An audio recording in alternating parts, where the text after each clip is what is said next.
My name is Jenna and this is Gin and Tonic. If you are a cocktail drinking nerd like me, hit that subscribe button and join me for a drink. Today I'm going to be sharing my version of a Bloody Mary, and I know this is a basic drink that pretty much all of you out there probably know how to make and have created your own, but I wanted to share mine anyways for a couple reasons. One, I really like the combination of what I've been tinkering with for the last few years, and there's a lot of really cool history with this one, even though it's such a simple drink. So wanted to share all of that with you. As with many of the classic cocktails, this one has a few different stories of how it was created or who created it.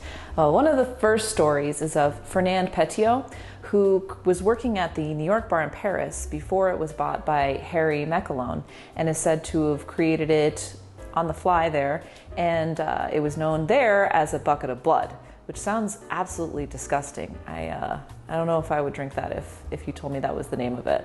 But there it was just equal parts, half and half, tomato juice and vodka. The earliest US print was in a gossip column in New York City. They were talking about George Jessel. I guess he was a pretty famous comedian at the time, and he was said to drink this at New York's 21 Club, where it was called his latest pick-me-up, and the same thing there. It was just half and half vodka and tomato juice. I'm a little bit inclined to believe in the earlier account of the New York bar in Paris, because this is a place that Ernest Hemingway hung out when he was overseas after World War I.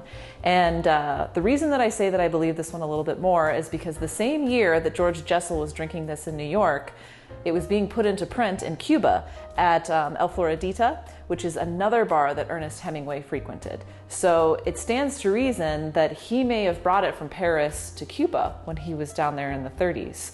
And here it was called the Mary Rose. The name eventually transitions to a combination of those two names, so Bloody from Bucket of Blood and Mary from Mary Rose. And here's where I really nerd out.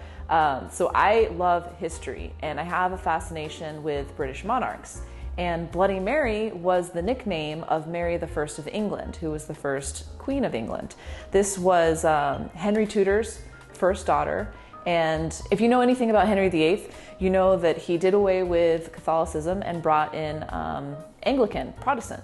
So she was a devout Catholic because her mother, Catherine, was a devout Catholic. So after her little brother dies, he wasn't reigning for very long, and obviously her father is dead, she brings back Catholicism and was known for being ruthless. So she killed many, many Protestants in her short reign and earned the nickname Bloody Mary. So now that the nerd out is complete, let's make the cocktail.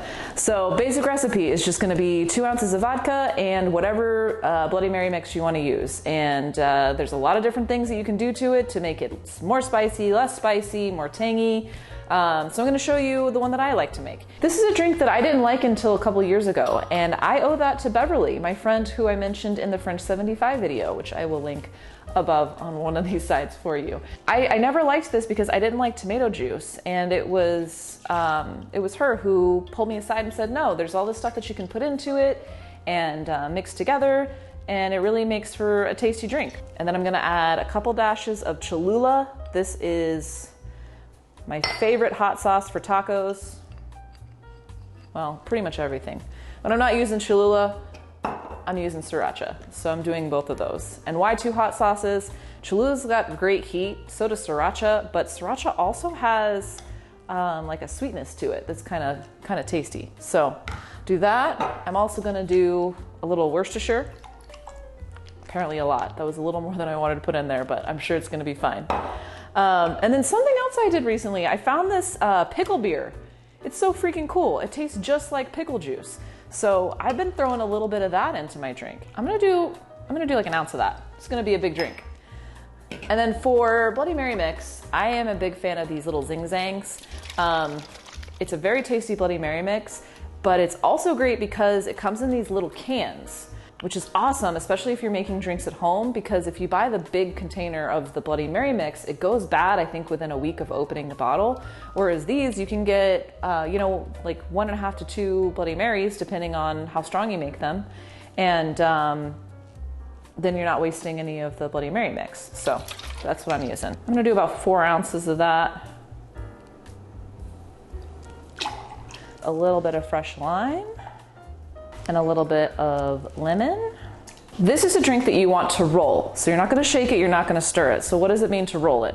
What it means is that you pour it back and forth between your two glasses.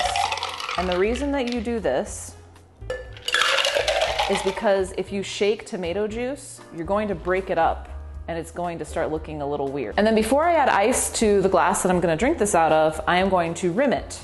Don't wanna rim it when the ice is in there, it just makes it difficult. So how do you rim this? I'm gonna take the little line that I was using to squeeze into my drink and I'm going to coat the rim. And then this is something that I came across in Texas. I'm sure you can find it in Florida, but I never saw it there, and it's at every single grocery store here. Tahini. It is delicious. I guess if I were to describe it's like lime and chili powder, but I'm sure it's more complicated than that. It's really great. Just gonna rim the outside of my glass. Add some ice, strain it, and ready to go.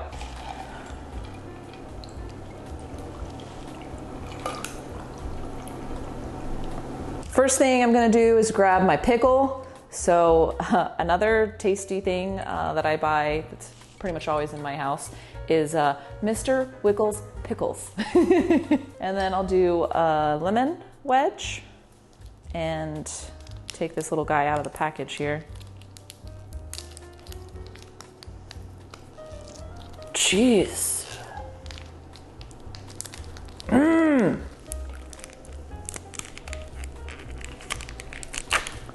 Mom, don't be mad at me that I just used my teeth to do that. All right. Lay this over top and you're done. Cheers. I love it. This is actually pretty spicy. I don't know which one. I'll have to go replay it and see which one I put more of, but I like it. The heat is lovely.